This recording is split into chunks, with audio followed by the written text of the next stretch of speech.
یہاں چونکہ تعویل کی بات آئی ہے اور مجتہدین تعویل فرماتے ہیں، عقائد میں تعویل کا باب بہت اہم ہے، بلکہ یوں کہیں کہ حناف پر تعویل کا الزام بھی لگتا ہے۔ خود امام ابو منصور ماتریدی رحمہ اللہ نے اپنی تفسیر کا نام تعویلات اہل سنت والجماعہ رکھا ہے۔ تو تعویل کے بارے میں کوئی تھوڑی سی گفتگو کر لیتے ہیں تاکہ مسئلہ تعویل کے حوالے ذرا کھل جائے۔ تعویل کا لغوی معنی سید علی بن محمد بن علی الجرجانی رحمہ اللہ تعالی، وفات 816 ہجری، التعریفات باب التاء میں لکھتے ہیں التعویل فی الاصل الترجیع۔ لغت میں تعویل کا معنی ہے ترجیح، کسی چیز کو لوٹانا، کسی چیز کو لوٹانا، یہ ترجیح ہے۔ تعویل کا اصطلاحی معنی علامہ علی بن محمد العامدی رحمہ اللہ تعالی، وفات 671 ہجری، الاحکام فی اصول الاحکام میں تحریر فرماتے ہیں وحمل اللفظ علی غیر مدلولہ الظاہر منہ ما احتمالہ لہ۔ تعویل کہتے ہیں لفظ کا ظاہری معنی چھوڑ کر کوئی اور معنی مراد لینا، بشرطے کہ لفظ میں اس اور معنی کا احتمال بھی ہو، احتمال بھی ہو تو یہ ہے تعویل۔ اگر اور معنی کا احتمال ہی نہ ہو تو پھر تعویل نہیں ہو سکتی۔ تعویل کی دو قسمیں ہیں۔ نمبر 1، کسی نص کا ایسا معنی مراد لینا جو نصوص اور اجماع امت کے خلاف بھی نہ ہو اور نص میں اس معنی کا احتمال بھی ہو، یہ تعویل جائز اور مقبول ہے۔ اچھی طرح سمجھ لیں، کسی نص کا ایسا معنی مراد لینا جو دیگر نصوص اور اجماع امت کے خلاف بھی نہ ہو اور نص میں اس معنی کے احتمال کی گنجائش بھی ہو، یہ تعویل جائز ہے اور مقبول ہے۔ علامہ علی بن محمد العامدی رحمہ اللہ، وفات 631 ہجری، الاحکام فی اصول الاحکام میں فرماتے ہیں اما التعویل المقبول الصحیح فہو حمل اللفظ علی غیر مدلولہ الظاہر منہ ما احتمالہ لہ بدلیل یعضدہ۔ جائز اور مقبول تعویل وہ ہے جس میں لفظ کا ظاہری معنی چھوڑ کر دوسرا ایسا معنی مراد لیا جائے جس معنی کا لفظ احتمال بھی رکھتا ہو اور اس معنی کی تائید میں کوئی دلیل بھی موجود ہو۔ سید علی بن محمد بن علی جرجانی رحمہ اللہ، وفات 816 ہجری، جائز تعویل کی تعریف کرتے ہیں التعریفات باب التاء میں فرماتے ہیں صرف اللفظ عن معناہ ظاہر الی معنی یحتملہ اذا کان المحتمل الذی یراہ موافقا للکتاب والسنہ۔ لفظ کا ظاہری معنی اور مفہوم مراد لینے کی بجائے ایسا معنی مراد لینا جس کے لفظ احتمال بھی رکھتا ہو اور دوسرا محتمل معنی قرآن و سنت کے موافق بھی ہو۔ مثال سمجھیں، سید علی بن محمد بن علی الجرجانی رحمہ اللہ، وفات سن 816 ہجری نے التعریفات میں اس کی مثال دی ہے قرآن کریم میں یخرج الحی من المیت۔ اب الحی سے مراد لیں پرندہ، المیت سے مراد لیں انڈا۔ جب اس کا معنی اللہ تعالیٰ پرندے کو انڈے سے نکالتے ہیں، فرمایا یہ تو تفسیر ہے۔ یہ کیا ہے؟ تفسیر۔ اللہ تعالیٰ زندہ کو مردہ سے نکالتے ہیں، انڈا مردہ ہے اور پرندہ زندہ ہے، یہ تفسیر ہے۔ اور اگر کوئی شخص الحی کا معنی عالم لے، میت کا معنی جاہل لے، مطلب کیا؟ اللہ تعالیٰ جاہل سے عالم کو پیدا فرماتے ہیں، باپ جاہل ہے اور بیٹا عالم ہے، تو فرمایا یہ تعویل ہے۔ یا مومن حی ہے اور کافر یہ میت ہے، یخرج الحی من المیت، باپ کافر ہے بیٹا مومن ہے، یہ بھی ٹھیک ہے۔ میں اس کی مثال دیتا ہوں، حدیث پاک میں ہے مثل الذی یذکر ربہ والذی لا یذکر ربہ مثل الحی والمیت، جو اللہ کا ذکر کرے وہ ذاکر، وہ حی ہے، جو ذکر نہ کرے وہ میت ہے۔ تو اس کا معنی دیکھو، نص کے خلاف یہ معنی نہیں ہے، یہ نص کے خلاف نہیں ہے۔ تو ذاکر کے گھر غیر ذاکر پیدا ہو جائے تو حی کے گھر میں میت، غیر ذاکر کے گھر ذاکر پیدا ہو جائے تو میت کے گھر حی ہو گیا۔ تو یہ تفسیر ہے، یہ تعویل ہے اور یہ تعویل صحیح ہے۔ نمبر 2، تعویل کی دوسری قسم، نص کا ایسا معنی مراد لینا جو نصوص کے خلاف ہو اور نص اس معنی کا احتمال بھی نہ رکھے تو یہ تعویل ناجائز ہے۔ نص کا ایسا معنی، قرآن یا حدیث کا ایسا معنی لینا جو دیگر نصوص کے خلاف ہو اور اس معنی کا احتمال بھی نہ ہو، یہ تعویل ناجائز ہے، جائز نہیں ہے۔ شاہ ولی اللہ محدث دہلوی رحمہ اللہ وفات 1176 ہجری المصوّع شرح الموطأ میں لکھتے ہیں وَتَأْوِيلٌ يُصَادِمُ مَا ثَبَتَ بِقَاطِعٍ فَذَلِكَ الزَّنْدَقَةُ، ایسی تعویل جو دلیل قطعی سے ثابت عقیدہ یا مسئلے کے خلاف ہو تو یہ زندقہ ہے، کفر ہے۔ اب اس کی مثال خود شاہ ولی اللہ محدث دہلوی رحمۃ اللہ علیہ دیتے ہیں، فرمایا کوئی شخص یہ کہے ان النبی صلی اللہ علیہ وسلم خاتم النبوہ، حضور خاتم النبیین ہے، ولیکن معنی ھذا الکلام انہ لا یجوز ان یسمى بعدہ احد بالنبی، اس کا مطلب یہ نہیں کہ حضور کے بعد کوئی نبی نہیں آ سکتا، اس کا مطلب یہ ہے کہ حضور کے بعد کسی شخص کو نبی کہا نہیں جا سکتا۔ فرمایا طویل باطل ہے، یعنی وہ ختم نبوت کا معنی کیا کر رہا ہے کہ حضور کے بعد نبی آ تو سکتا ہے لیکن اس کے لیے نبی کا لفظ استعمال نہیں کریں گے، تو یہ بالکل غلط بات ہے، یہ طویل باطل ہے۔ یہاں ذرا ایک بات سمجھ لیں، شرائط تعویل، یعنی کب تعویل کر سکتے ہیں، کب تعویل نہیں کر سکتے، تعویل کن کن صورتوں میں اور کہاں کہاں پہ ہو سکتی ہے، ذرا اس کو ذہن نشین فرما لیں۔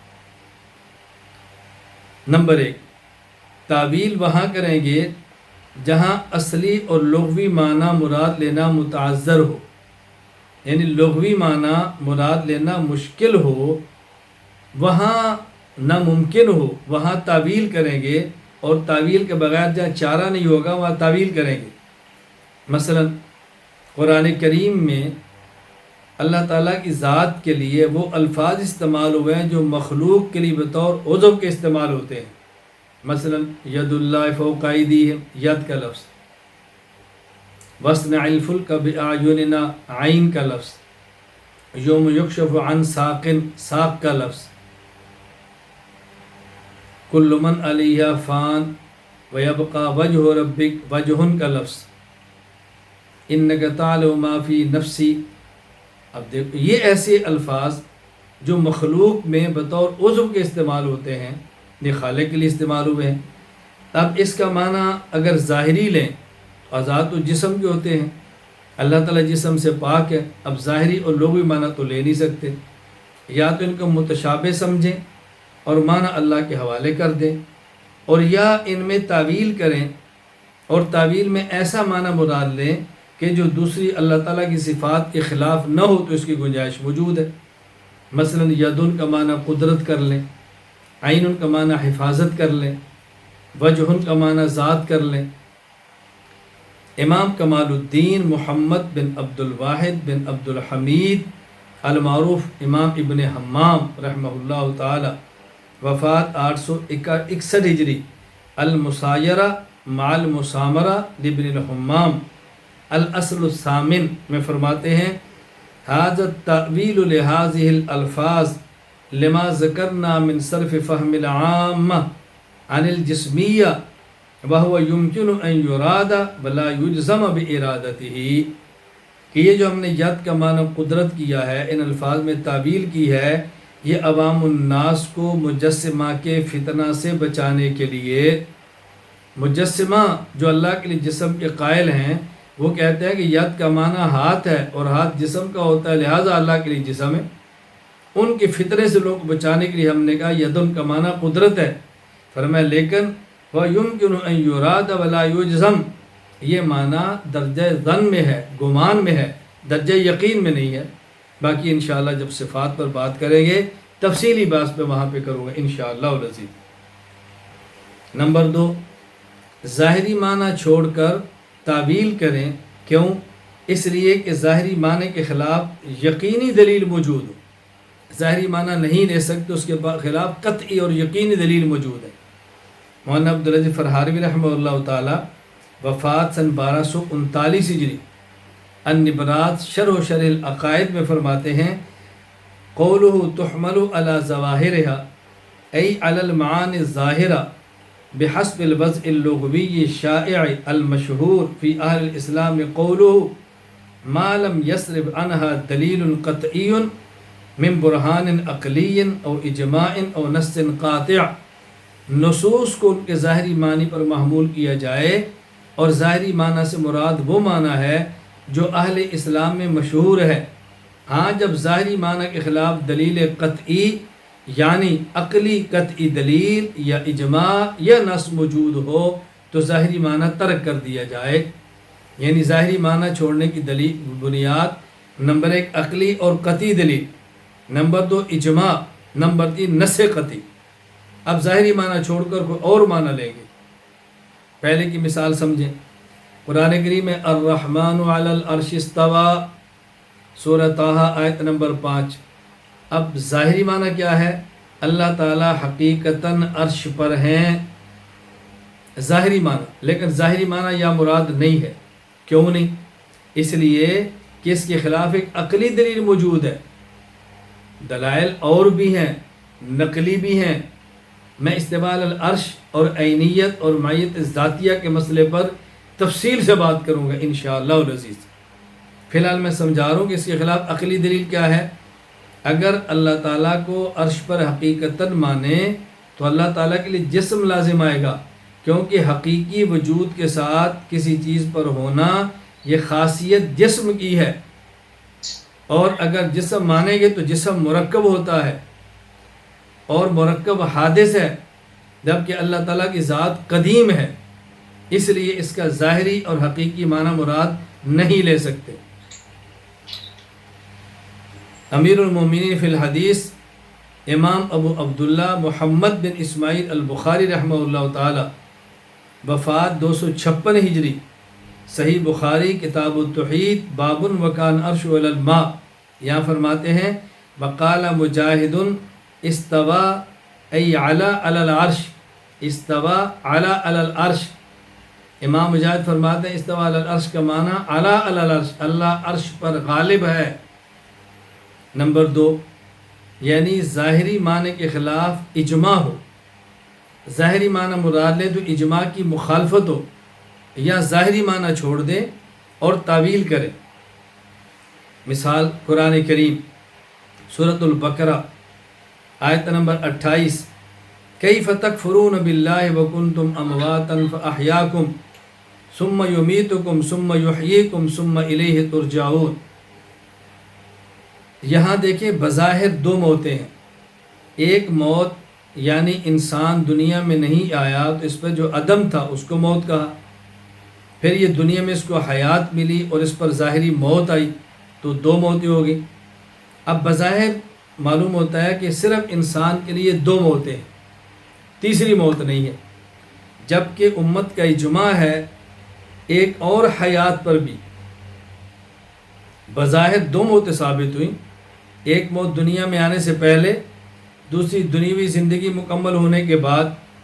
اس آیت سے بظاہر 2 حیاتیں ثابت ہوئیں، ایک دنیا والی حیات کیف تکفرون باللہ وکنتم امواتا فاحیاکم، اور ایک دنیا والی موت ملنے کے بعد پھر قبر والی یعنی اس کے بعد والی حیات. اب وہ حیات کون سی ہے؟ آخرت والی.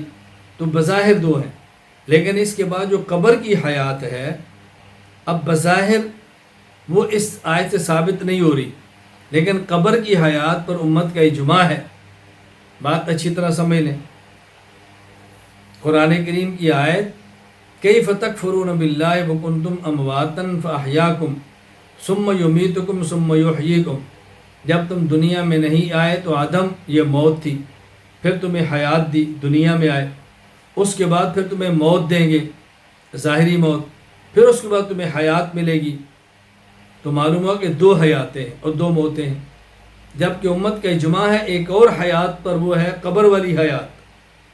سلطان المحدثین نور الدین علی بن سلطان المعروف ملا علی قاری رحمہ اللہ تعالی، وفات 1014 ہجری، شرح الفقہ الاکبر میں تحریر فرماتے ہیں وَعْلَمْ أَنَّ أَهْلَ الْحَقِّ اتفقوا علی ان اللہ یخلق فی المیت نوع حیات فی القبر قدر ما یتعلم و یتلذذ، پوری امت کے اس بات پر اتفاق ہے کہ اللہ تعالیٰ میت میں حیات کا ایک نوع، یعنی اس قدر میت کو حیات قبر میں دے دیتے ہیں جس سے وہ تکلیف محسوس کرتا ہے اگر کافر ہے، لذت محسوس کرتا ہے جو مومن ہے۔ تو امت کا اجماع ہے کہ قبر میں حیات ہوتی ہے۔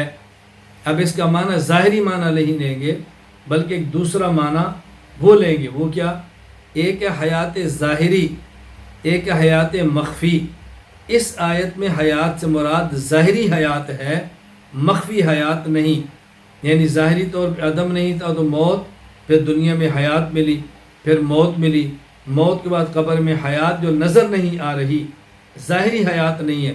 پھر اس کے بعد انسان کو جب اللہ تعالیٰ نفخہ ثانیہ ہوگا، ہر چیز کو ختم کر دیں گے تو گویا ایک موت ہوگی، اور اس کے بعد پھر انسان کے اوپر حیات اللہ تعالیٰ عطا فرما دیں گے۔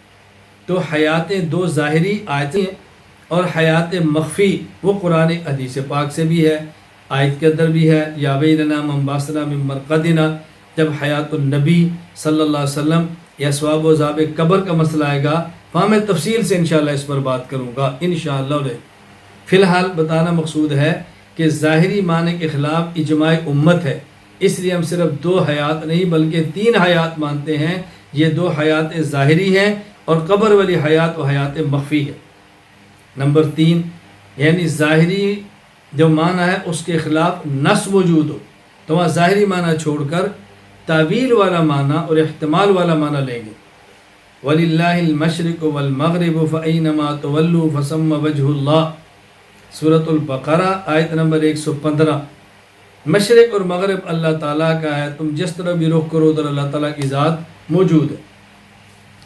اب یہاں دیکھو وجہ اللہ، لغوی معنی وجہ کا معنی چہرہ ہے۔ اب یہ چہرہ والا معنی تو مراد نہیں لے سکتے، کیوں؟ اس کے خلاف نص موجود ہے، اللہ الصمد، سورۃ الاخلاص آیت نمبر 2۔ الصمد کا معنی امام ابو البرکات عبداللہ بن احمد بن محمود النصفی رحمہ اللہ، وفات 710 ہجری، تفسیر المدارک میں فرماتے ہیں الذی لا یحتاج الی احد ویحتاج الیہ کل احد، صمد کہتے ہیں جو کسی کا محتاج نہ ہو اور اس کا ہر کوئی محتاج ہو۔ اللہ تعالیٰ دیکھنے میں آنکھ کے محتاج نہیں، سننے میں کان کے محتاج نہیں، اللہ تعالیٰ اپنے وجود میں جسم کے محتاج نہیں۔ تو اگر چہرہ مانیں گے تو جسم مانیں گے، جسم تو اللہ کا ہے نہیں۔ تو یہ نص اس بات پر گواہ ہے، یا وجہ کا معنی چہرہ نہیں، تو وجہ سے مراد کیا ہے؟ اللہ تعالیٰ کی ذات۔ تم جس طرح بھی رخ کرو گے وہاں اللہ تعالیٰ کی ذات موجود ہے۔ یہاں مجھے ایک علمی لطیفہ یاد آیا، ایک غیر مقلد مجھے ملا، تو اس نے کہا جی اللہ تعالیٰ کی ذات کے بارے میں آپ کیا کہتے ہیں، اللہ تعالیٰ کہاں پر ہے؟ میں نے کہا آپ کیا کہتے ہیں؟ کہتا جی ہم کہتے ہیں کہ اللہ تعالیٰ عرش پر ہے۔ میں نے کہا قرآن کریم کی آیت وَلِلَّهِ الْمَشْرِقُ وَالْمَغْرِبُ فَأَيْنَمَا تُوَلُّوا فَثَمَّ وَجْهُ اللَّهِ، مشرق اور مغرب اللہ کا ہے، تم جدھر رخ کر لو اللہ ادھر ہی ہے۔ قرآن تو کہہ رہے ہر طرف ہے، تو کیسے کہ عرش پر ہے؟ کہتا ہے نہیں جی نہیں، یہاں وجہ اللہ سے مراد اللہ کی ذات نہیں۔ میں نے کہا وجہ اللہ سے کیا مراد ہے آپ بتاؤ؟ مجھے کہتے ہیں اس سے مراد قدرت ہے۔ میں نے کہا کوئی ترجمہ ہے کیا؟ جی ہے۔ میں نے کہا لاؤ، آسم البلال محمد جوناگڑھی کا اٹھا کے لے آیا، وہاں لکھا تھا مشرق مغرب اللہ کا، جدھر تم منہ کرو ادھر منہ اللہ کا۔ تو میں نے کہا منہ ذات کا ہوتا ہے صفات کا ہوتا ہے؟ مجھے کہتا جی میں اپنے شیخ صاحب سے فون کر کے پوچھتا ہوں۔ میں نے کہا شیخ صاحب سے نہ پوچھو، آپ اللہ سے پوچھو۔ اللہ سے کوئی حنفی عالم آیا ہے اور میں پھنس گیا ہوں تو یا اللہ مہربانی فرما مجھے نکال۔ کہتا جی اللہ سے کیسے پوچھ سکتا ہوں؟ میں نے کہا جب ہم امام حنیفہ رحمۃ اللہ علیہ سے پوچھیں، امام حنیفہ کے شاگرد سے پوچھیں، کسی عالم سے پوچھیں حدیث اور آیت کو سمجھنے کے لیے، تو آپ کہتے ہیں تقلید ہے جو شرک ہے، اور جب تو آیت کا معنی سمجھنے کے لیے کسی شیخ سے پوچھے گا تو یہ شرک نہیں ہوگا؟ ہم امام سے معنی پوچھ لیں تو شرک، اور تو پھنس جائے کسی مولوی سے پوچھے تو یہ شرک نہیں ہے؟ اب اس کا کوئی جواب نہیں تھا۔ میں نے عرض کیا اپنے موضوع پر جب آئے گے دلائل انشاءاللہ وہاں دیں گے تقلید کے مسئلے پر۔ نمبر 3، یعنی لفظ میں تعویل کہاں کرنی ہے۔ تیسری صورت، حقیقی معنی چھوڑ کر دوسرا معنی اس وقت مراد لیا جا سکتا ہے جب لفظ میں اس دوسرے معنی کا احتمال بھی ہو۔ اس پر پہلے میں ایک مثال دے چکا ہوں۔ قرآن کریم کے اندر یخرج الحی من المیت، الحی سے مراد پرندہ، المیت سے مراد انڈا۔ اللہ کی ذات وہ ہے جو انڈا سے زندہ پرندے کو نکالتی ہے، یہ تفسیر ہے۔ الحی سے مراد عالم، میت سے مراد جاہل، جاہل کے گھر اللہ عالم کو پیدا فرماتے ہیں، تعویل ہے۔ الحی سے مراد مومن، المیت سے مراد کافر، کافر کے گھر مومن پیدا ہوتا ہے، یہ تعویل ہے۔ اس مقام پر تعویل کرنا جائز ہے۔ اب چوتھی بات یہ سمجھ لیں کہ تعویل کب کرنی ہے؟ جب تعویل کرنے والا اہل بھی ہو، اہلیت ہو، صلاحیت ہو۔ ہر بندہ تعویل نہ کرے۔ علامہ علی بن محمد العامدی رحمہ اللہ وفات 631 ہجری، الاحکام فی اصول الاحکام میں فرماتے ہیں فشروطہ ان یکون الناظر المتأول اہلا لذالک، تعویل کے جائز ہونے کے لیے بھی شرط ہے کتاب و سنت کو دیکھنے والا ہو، تعویل کرنے والا تعویل کا اہل ہو۔ اہل ہو تو تعویل کرے۔ ہر بندہ تعویل نہیں کر سکتا، ہر بندہ ایرا غیرہ تعویل نہیں کر سکتا۔ حکیم الامت مجدد الملت مولانا اشرف علی تھانوی رحمہ اللہ کے پاس ایک غیر مقلد آیا جو نبینہ تھا، آنکھوں کا بھی اندھا، دل کا بھی اندھا، بصارت بھی نہیں، بصیرت بھی نہیں۔ حضرت تھانوی رحمہ اللہ کہنے لگا میں نے آپ سے بات کرنی ہے۔ حضرت فرمایا کیوں؟ کہا جی آپ لوگ تعویل بہت کرتے ہیں۔ حضرت فرمایا کہ میں نے آپ سے بات نہیں کرنی۔ وہ کہتا رہی کیوں؟ آپ نے فرمایا کہ تم سے تعویل کرنے کا فائدہ، تم سے بات کرنے کا فائدہ ہی نہیں۔ میں اگر بات کروں گا تجھے بات سمجھ آ گئی تو پھر؟ کہا جی سمجھ آ گئی، میں توبہ کروں گا۔ فرمایا پھر؟ کہا جی ہدایت مل جائے گی۔ فرمایا پھر؟ کہا جی ہدایت ملے گی تو جنت میں جاؤں گا۔ حضرت ثانی فرمانے لگے تجھے تو ہدایت مل جائے تو تب بھی جنت میں نہیں جا سکتا، تو تجھ سے بات کرنے کا فائدہ کیا ہوگا؟ کہا جی ہدایت ملے پھر بھی نہیں جا سکتے؟ کہا بالکل نہیں۔ اس نے کہا وجہ؟ فرمایا قرآن کریم کے اندر ہے من کان فی ھذی اعمی فہو فی الآخرۃ اعمی، جو دنیا میں اندھا ہے وہ قیامت کے دن بھی اندھا ہوگا، تو جنت میں تو اندھے نہیں جائیں گے نا، آنکھیں ہوں گی تو پھر جائیں گے۔ کہا جی نہیں یہ آیت کا مطلب یہ ہے۔ فرمایا نہیں تعویل نہ کرو، تو بغیر تعویل کے اپنا جنتی ہونا مجھے ثابت کر۔ تعویل نہ کر پھر مجھے جنتی ہونا ثابت کر۔ تعویل نہ کرے تیرے لیے جنت ثابت نہیں ہو سکتی، تو کیسے کہتا ہے کہ حناف تعویل کرتے ہیں اور تعویل نہیں کرنی چاہیے؟ اس نے کہا مجھے بات سمجھ آ گئی، مجھے بات سمجھ آ گئی۔ اللہ تعالیٰ سب کو سمجھ عطا فرمائے۔ نمبر 5، تعویل ضروریات دین میں نہ ہو، یعنی ظاہری معنی چھوڑ کر دوسرا معنی لیں، بشرط ہے کہ تعویل کسی قطعی عقیدہ میں نہ ہو، یعنی ایسے مقام پر تعویل نہ ہو کہ جو نصوص قطعیہ کے خلاف ہو، عقیدہ قطعیہ کے خلاف ہو، یہ کفر ہے، یہ تعویل نہ کرے۔ جس طرح رسول اکرم صلی اللہ علیہ وسلم خاتم النبیین ہیں، آپ کے بعد کسی بھی قسم کا کوئی نبی پیدا نہیں ہو سکتا۔ اب مرزا غلام احمد قادیانی دجال اور کذاب اور مرتد اور زندیق شخص، وہ یہ کہتے ہیں جی خاتم النبیین کا معنی یہ ہے کہ رسول اللہ صلی اللہ علیہ وسلم کے بعد مستقلاً کوئی نبی پیدا نہیں ہو سکتا، ہاں عبادت کر کے اور آپ کی ذات میں فنا ہو کے نبی بن سکتا ہے، یہ ذلی نبی اور بروزی نبی ہے۔ یہ سب تعویلات وہ ہیں جو قطعی عقیدوں کے خلاف ہے، لہذا ایسی تعویل کرنا کفر ہے اور قطعاً جائز نہیں ہے۔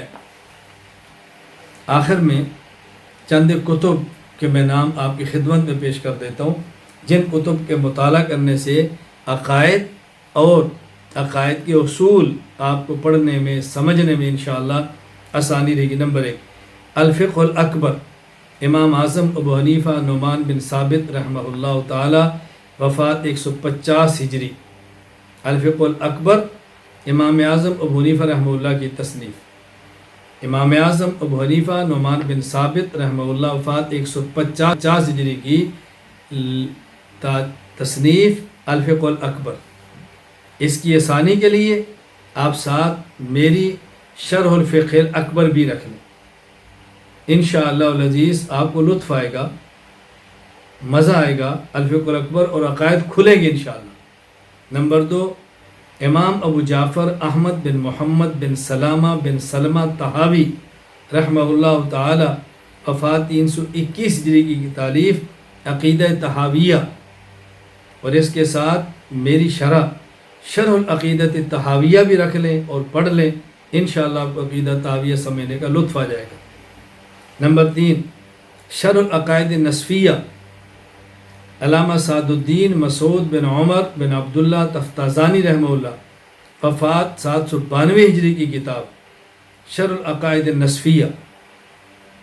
نمبر 4، امام علی بن سلطان بن محمد الہروی معروف ملا علی قاری رحمہ اللہ تعالی، وفات 1014 ہجری، آپ کی تحریر کردہ شرح الفقہ الاکبر، یہ بھی رکھ لیں۔ نمبر 5، شاہ ولی اللہ محدث دہلوی رحمہ اللہ، وفات 1176 ہجری، آپ کی کتاب العقیدۃ الحسنہ۔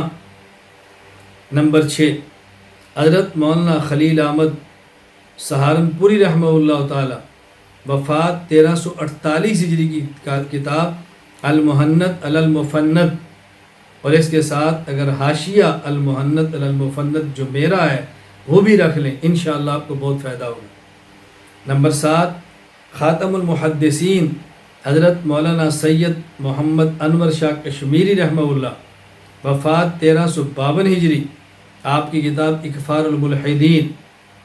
نمبر 8، شیخ التفسیر والحدیث مولانا محمد ادریس قادری رحمہ اللہ، وفات 1394 ہجری کی کتاب عقائد الاسلام۔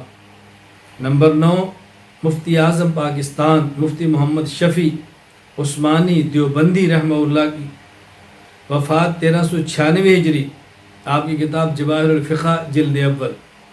نمبر 10، میری اپنی کتاب کتاب العقائد، آپ اس کو بھی مطالعہ میں رکھیں، انشاءاللہ ہم کوشش کریں گے تخصص کے اندر کتاب العقائد بھی ایک مرتبہ آپ کو پڑھا دی جائے انشاءاللہ۔ یہ 10 کتب میں نے آپ کی خدمت میں پیش کی ہیں، اس کو پاس رکھیں، مطالعہ فرمائیں، پڑھیں تو بہت نفع ہوگا۔